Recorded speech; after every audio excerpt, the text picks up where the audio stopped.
बिस्मिल्लाहिर्रहमानिर्रहीम। अस्सलाम वालेकुम दोस्तों, मेरा नाम वसीम है। आप देख रहे हैं how to grow your self YouTube channel. आज की वीडियो हमारी है माइक्रोसॉफ्ट एक्सेल कोर्स नंबर 2। तो जिस तरह के आपको पता है कि हमने माइक्रोसॉफ्ट एक्सेल की ट्रेनिंग शुरू की हुई है, जिसका लेसन 1 हम सीख चुके हैं। अगर आप में से किसी दोस्त ने वो वीडियो नहीं देखी तो आप नीचे डिस्क्रिप्शन में लिंक दिया हुआ है, उस पर क्लिक करके आप वो पहली वीडियो देख सकते हैं। तो दोस्तों, आज की वीडियो की तरफ हम बढ़ते हैं। दोस्तों, लास्ट वाली वीडियो में हमने सीखा था माइक्रोसॉफ्ट एक्सेल का मेन इंटरफेस पेज। तो पहले पेज पे हमने ये सारी चीज़ें सीखी थी, क्लोज का आइकॉन, मैक्सिमाइज मिनिमाइज का आइकॉन, ठीक है। उसके बाद मेन्यूज़ के अंदर रिबन के बाद ये एड्रेस बार, उसके बाद फार्मूला बार, उसके बाद कॉलम्स, उसके बाद रॉज, उसके बाद शीट और शीट 1 2 3। उसके बाद हमने सीखा था कि यहाँ से हम इसे स्क्रॉल कर सकते हैं, ठीक है। यहाँ से भी हम स्क्रॉल कर सकते हैं। उसके बाद यहाँ से जूम इन और जूम आउट कर सकते हैं। तो आप लोगों ने अगर ये चीज़ें थोड़ी डिटेल से समझनी है तो पहली वीडियो आपने अगर देखी तो ठीक है, अगर नहीं देखी तो आप देख लें। तो चलिए आज की वीडियो हम शुरू करते हैं। आज की वीडियो में दोस्तों हम जो है अपनी शीट के अंदर कुछ डाटा एंटर करेंगे। डाटा एंटर करने के बाद उसकी थोड़ी सी एडिटिंग करेंगे। तो उसके लिए दोस्तों यहाँ पे हमें कुछ टैप करना होगा, जिस तरह मैं यहाँ पे लिखता हूँ हाउ टू ग्रो।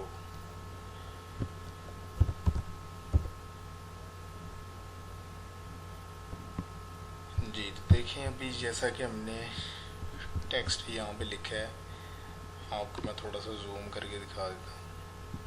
तो ये देखें यहाँ पे हमने टेक्स्ट लिखा हमने इस रॉ के अंदर है, लेकिन वो इस रॉ के अंदर भी शो हो रहा है। लेकिन अब यहाँ पे क्लिक करेंगे तो ऊपर फार्मूला बार के अंदर आपको टेक्स्ट नज़र आएगा। यहाँ पे आप क्लिक करेंगे तो आपको ऊपर टेक्स्ट नज़र नहीं आएगा। इसका मतलब इसके अंदर हमने लिखा है, इसके अंदर ये मौजूद नहीं है।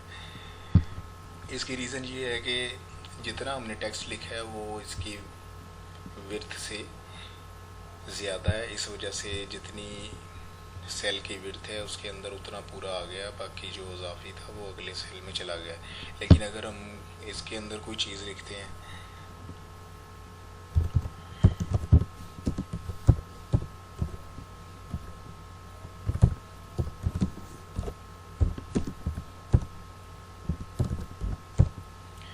जी, तो ये देखें इसके अंदर हमने कोई डाटा एंटर किया है तो साथ ही जो है इसके जो आगे वाले अल्फाज हैं वो हमें शो नहीं हो रहे। लेकिन जैसे ही आप इसके ऊपर क्लिक करेंगे तो आपको ऊपर फार्मूला बार के अंदर ये जो चीज़ आपने लिखी थी वो पूरी की पूरी यहाँ पे शो हो रही है। लेकिन अगर आप यहाँ पे देखें तो यहाँ पे पूरा नहीं शो हो रहा है। इसकी तरह उसके बाद वाले रो के अंदर हमने जो टैब किया है प्लीज़ सब्सक्राइब माई चैनल, तो इसका देखें यहाँ पे ये भी अगले 3 रॉ के अंदर शो हो रहा है। हालांकि उनके अंदर ये लिखा हुआ नहीं है, लिखा हुआ इसी के अंदर है। तो इसका एक तो तरीका ये है कि आप ऊपर जब जाएंगे, ये हमने देखे सी रॉ में लिखा है, सी और डी के दरमियान जो लाइन है उसके ऊपर आप जाएंगे, जहाँ पे प्लस का निशान आ जाएगा। यहाँ से हम इसे ड्रैग करके आगे तक बढ़ा सकते हैं, ठीक है। इसके अलावा अगर आप आसान तरीका इस्तेमाल करना चाहते हैं तो उसमें ये है कि आप इसके ऊपर डबल क्लिक करें तो खुद ब खुद ये उतनी विड्थ सेलेक्ट कर लेगा जितना आपका टेक्स्ट है।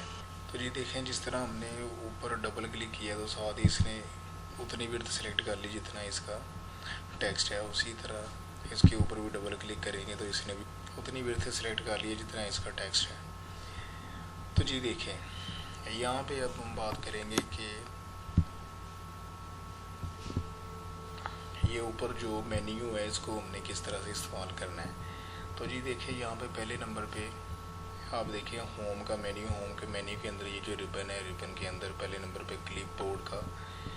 क्लिपबोर्ड का एक ग्राफ नज़र आएगा। उसके बाद फॉन्ट का ग्राफ नज़र आएगा। उसके बाद अलाइनमेंट का, उसके बाद नंबर का, उसके बाद स्टाइल का, उसके बाद सेल्स, फिर एडिटिंग का। ये जो फ़ॉन्ट का ग्राफ है, इसके अंदर आप जिस सेल पे काम कर रहे हैं उस सेल को आप सिलेक्ट करके इसकी एडिटिंग कर सकते हैं। अगर आप इसका साइज़ बढ़ाना चाहते हैं तो यहाँ पे आप क्लिक करके यहाँ पे ये देखें, ये मैंने इसका 22 किया तो अब ये देखें फिर हाइड हो गया है, क्योंकि इसका साइज़ बड़ा हो गया और विड्थ कम है। इसके ऊपर फिर हम डबल क्लिक करेंगे तो अपने ये विड्थ के हिसाब से उसे सिलेक्ट कर लेगा। उसके बाद अगर आप इसे बोल्ड करना चाहते हैं तो ये बोल्ड का ऑप्शन है, यहाँ से आप बोल्ड कर सकते हैं, यहाँ से आप इटैलिक कर सकते हैं। उसके बाद यहाँ से आप अंडरलाइन कर सकते हैं। अंडरलाइन के साथ देखें ये एरो का निशान है, जहाँ पे एरो का निशान हो इसका मतलब है उसके अंदर और भी ऑप्शन मौजूद हैं। आप इस पर क्लिक करेंगे तो नीचे देखें डबल अंडरलाइन का ऑप्शन आ गया। डबल अंडरलाइन हम करेंगे तो हमें इस तरह से नज़र आएगा, और सिंगल अंडरलाइन करने से हमें इस तरह से नज़र आएगा। अगर आप अंडरलाइन करना चाहते हैं किसी टेक्स्ट को तो इस तरह कर सकते हैं। इसको आप सिलेक्ट करके इसके ऊपर दोबारा क्लिक करेंगे, आपका अंडरलाइन जो है वो आपकी ख़त्म हो जाएगी। इसके बाद ये बॉर्डर का ऑप्शन है, इसके अंदर इसके भी देखें साथ एरो का निशान है। आप इस पर क्लिक करेंगे तो इसके अंदर डिफरेंट बॉर्डर आपको नज़र आ जाएंगे। पहले भी आप क्लिक करेंगे तो आपकी जितनी शीट आपने सेलेक्ट की है उसके सिर्फ नीचे वाली जो लाइन है वो ब्लैक होगी, और उसके बाद अगर टॉप बॉर्डर आप टॉप वाले आप जितनी शीट सेलेक्ट करेंगे उसका टॉप वाला बॉर्डर जो है वो ब्लैक हो जाएगा। और लेफ़्ट बॉर्डर में लेफ़्ट राइट में इसी तरह राइट ये नो बॉर्डर है, इससे आप क्लिक करेंगे कोई भी बॉर्डर नहीं है, तो बाय डिफ़ॉल्ट कोई भी बॉर्डर यहाँ पे शीट के अंदर नहीं होता। उसके बाद ऑल बॉर्डर है, आपने जितनी शीट सेलेक्ट की जिसमें उसमें जितने भी सेल हैं हर सेल का अपना एक बॉर्डर बन जाएगा। हर सेल बॉर्डर के अंदर होगा, हर सेल की जो left right top bottom border हैं वो ब्लैक हो जाएंगे। इस तरह ये आउटसाइड है, यानी कि जितनी शीट आप सेलेक्ट करेंगे उसके जो साइडों वाले बॉर्डर हैं वो सिर्फ ब्लैक होंगे। अगर उसके अंदर कोई सेल है तो वो ब्लैक नहीं होंगे। ठीक है जी, हम इस तरह ये हम ऑल बॉर्डर पर क्लिक करेंगे तो ये इसके अंदर ये देखें ये बॉर्डर इसके अंदर बॉर्डर बन गया है। इसी तरह हम अगर ये पूरी सिलेक्ट करके हम ये देखें इसके अंदर सिर्फ ये आउटसाइड बॉर्डर पे क्लिक करेंगे तो सिर्फ आउटसाइड बॉर्डर होगा। ठीक है जी, उसके बाद ये साथ ही कलर का फॉन्ट है जी, कि आप इसका कलर हाईलाइट कर सकते हैं। यहाँ से आप जिस तरह का भी कलर करना चाहते हैं, ये देखिए जिस तरह मैं जोन से कलर पे जा रहा हूँ उस तरह का उसका कलर हो रहा है, तो आप इसे जिस तरह भी चाहें कर सकते हैं। जिस तरह ये देखें अभी ये येलो कलर में आ गया। उसके बाद इसका फॉन्ट मैं दोबारा वापस 11 पे कर देता हूँ और इसको भी थोड़ा बोल्ड कर देता हूँ ताकि आपको वाज़ेह नज़र आए। तो जी देखें उसके बाद ये टेक्स्ट कलर है, इसके साथ ये होता है कि आपका जो अंदर टेक्स्ट अभी ब्लैक में नज़र आ रहा है इसके साथ ही वो चेंज हो जाता है। तो जैसे ही हम देखें यहाँ पे जितना आपने जिस रॉ की एडिटिंग करनी है उस रॉ को आपने सेलेक्ट करना है। अगर आप पूरी शीट करना चाहते हैं तो पूरी शीट सेलेक्ट कर सकते हैं। ठीक है, जितनी की आप करना चाहते हैं उतनी आप यहाँ पे कर सकते हैं। तो यहाँ पे दोनों सेल को मैंने सेलेक्ट किया है। जब इस पर मैं क्लिक करूँगा तो उनका देखिए कलर जो है चेंज हो गया, उनका कलर रेड हो गया। यहाँ पे आप इसके रॉ के ऊपर क्लिक करके आप मज़ीद कलर जो है इसमें ऐड कर सकते हैं। जिस तरह की ये देखें ठीक है जी। उसके बाद दोस्तों ये ऊपर जो है ये टेक्स्ट को लार्ज और स्मॉल करने के लिए इस पर आप क्लिक करेंगे, टेक्स्ट आपका लार्ज होता जाएगा। जिस तरह ये देखें ये लार्ज हो गया है। ठीक है, इसी तरह इस पर आप क्लिक करेंगे ये डिक्रीज़ हो जाएगा, डिक्रीज़ फॉन्ट। ठीक है जी, और इंक्रीज़ फॉन्ट। ठीक है जी, उसके बाद हमारा ये होम के अंदर जो है फ़ॉन्ट वाला ग्राफ वो हमारा क्लियर हो गया है। इसके साथ ही देखिए एरो का निशान बने, इसका मतलब इसके अंदर कुछ और भी है, उसके बारे में हम डिटेल जो है इंशाल्लाह नेक्स्ट वीडियो में जानेंगे। ये देखें इसके अंदर ये पहले नंबर पे नंबर्स क्या है, उसके बाद अलाइनमेंट क्या है, उसके बाद फॉन्ट क्या है, उसके बाद बॉर्डर क्या है, फिल क्या है, प्रोटेक्शन क्या है, ये इसके अंदर जो है फॉर्मेट मौजूद है। तो जी दोस्तों, उसके बाद इसे अब हम ख़त्म कर देते हैं। इसको ख़त्म करने के लिए आप पूरी शीट को सिलेक्ट करके उसे उसी तरह पहले जो है इसका कलर जो है वो ठीक करेंगे, यानी कि वो पहले ब्लैक था, ब्लैक करेंगे, फिर ये अनफिल करेंगे, उसके बाद ये बॉर्डर भी ठीक है, और उसके बाद आप जो है इसको वैसे ही ट्रीट कर दें। लेकिन अगर आप इस तरह करना नहीं चाहते, आप चाह रहे हैं कि आपको टाइम ज़्यादा लग रहा है, तो आप सिंपली कंट्रोल जेड को प्रेस करके रखें, ये खुद ब खुद ही जो है वो आपने जितनी वर्किंग की वो वापस चली जाएगी। तो जी देखें, आपने देखा होगा कि जहाँ से हम शुरू हुए थे वहीं पे आ चुके हैं। कंट्रोल जेड सिर्फ 1 सेकंड के लिए हमने प्रेस करके रखा है, तो हर चीज़ उसने जो है वो जितनी वर्किंग हमने की थी वो ख़त्म कर दी है। तो इसके अंदर देखें दोस्तों, अगर आप एक चीज़ को 2, 4, 5, 6, 8, 10 मरतबा लिखना चाहते हैं, लेकिन आपके पास इतना टाइम नहीं है, तो आप सिर्फ एक बार लिखेंगे। जिस तरह मैं यहाँ पे लिखता हूँ, मैं यहाँ पे लिखता हूँ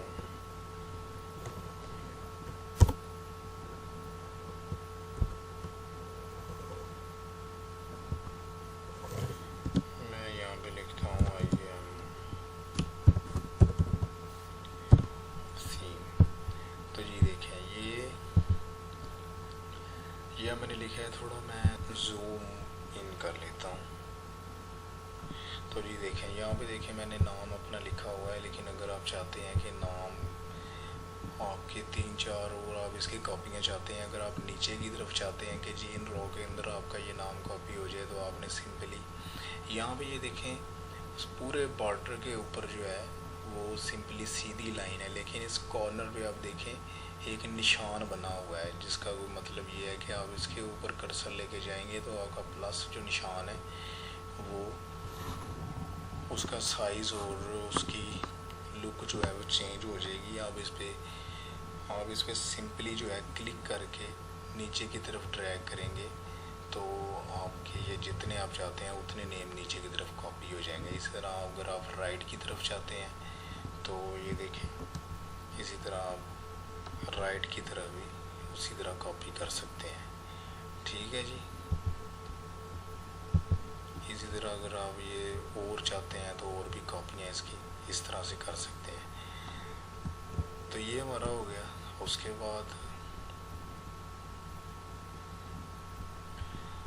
बाद एक और चीज़ दोस्तों देखें, जिस तरह के यहाँ पे अगर आप सीरियल नंबर लिखना चाहते हैं, तो यहाँ पे देखिए मैंने 1 लिखा। 1 लिखने के बाद आपने इसी तरह सिंपली इस रो के ऊपर वापस आना है और यहाँ पे क्लिक करके आपने नीचे तक ड्रैग करना है। अभी देखें, ये 1 की जगह पे 1 ही कॉपी हो रहा है, ये साथ 1 हमें नज़र आ रहा है कि जी यही इसके अंदर कॉपी हो रहा है। तो इसके लिए आपने क्या करना है, या तो फिर आपने कंट्रोल प्रेस करके रखना है,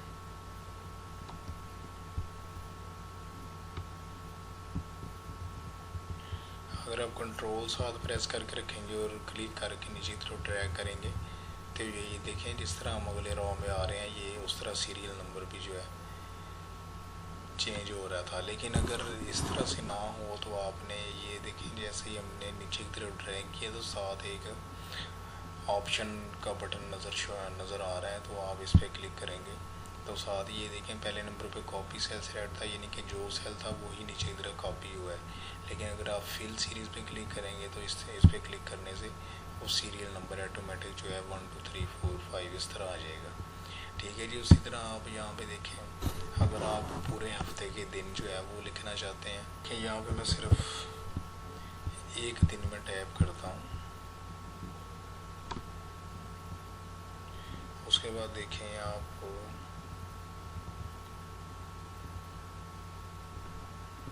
ये देखें, सिर्फ मैंने सैटरडे लिखा है, उसके बाद उसने Sunday, Monday, Tuesday, Wednesday, Thursday, Friday बाकी खुद ब खुद मुझे जो है वो ड्रैग करके दे दिए। इसी तरह आप मंथ में जिस तरह के जनवरी, इसको भी आप यहाँ से पकड़ के नीचे तक ड्रैग करेंगे तो खुद ब खुद ये मंथ भी जो है वो शो कर देगा। जी दोस्तों, इसी तरह अगर आप ये देखें, अभी मैं 3 और अगले सेल में 6 लिखूँगा तो ये देखें इसमें 3 में और 6 में 3 का फ़र्क है। तो आप यहाँ पे इन दोनों को जब सेलेक्ट करके नीचे ड्रैग करेंगे तो हर आने वाले रो में जो भी अमाउंट एंटर होगी वो उसमें 3 का फ़र्क होगा। ये देखें यहाँ पे 9, फिर 12, फिर 15, फिर उसके बाद 18। ये देखें 3 और 3 6, 6 और 3 9, और 3 12, 3 15 और 3 18। इस तरह से आपका ये काम बहुत ही एक्सेल पे आसान हो जाता है। जो दोस्त इसको समझ जाएंगे उनके लिए इंशाल्लाह घंटों का काम मिनटों में और दिनों का काम घंटों में हो जाएगा। तो जी दोस्तों, आज की वीडियो में हमने सीखा कि हम किस तरह से अपनी माइक्रोसॉफ्ट एक्सेल की शीट के अंदर डाटा एंटर करते हैं और किस तरह से हम फ़ॉन्ट ग्राफ में जाके उसको एडिट करते हैं और किस तरह से हम जो है वो बाय डिफ़ॉल्ट कुछ चीज़ें आसानी से एंटर करते हैं।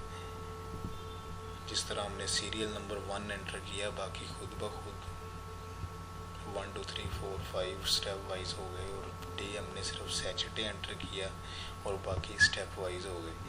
और उसके बाद मंथ हमने सिर्फ जनवरी एंटर किया, बाकी जो है वो ड्रैग करने की वजह से स्टेप वाइज खुद ब खुद हो गए। ठीक है जी दोस्तों। तो जी दोस्तों, आज की वीडियो में इतना ही। इंशाल्लाह नेक्स्ट ट्यूटोरियल में हम माइक्रोसॉफ्ट एक्सेल के बारे में मज़ीद सीखेंगे। तब तक के लिए इजाज़त दें, अपना ख्याल रखिएगा। अल्लाह हाफिज़।